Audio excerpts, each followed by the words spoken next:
I think this is about the final issue question for you, Representative Garnes. We need to all be fast on this one. What can you tell us about this bill from Arizona, 1070? It's about to go up for the Supreme Court. Should Arkansas be enacting similar measures that encourage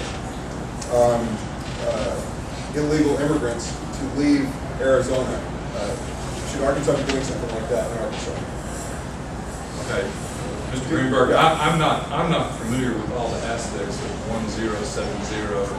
I believe the states ought to have the right to control their borders, and especially when the federal government ought to step in.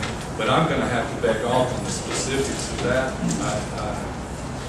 If you want to say what Arkansas can do, our government should be able to regulate who's in the state and why, especially if the federal government won't.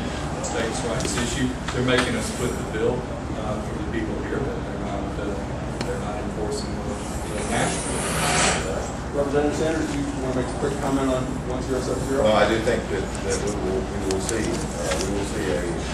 vetting of illegal immigration legislation come up in the next session as to what we should do and what it should look like. I'm not really sure.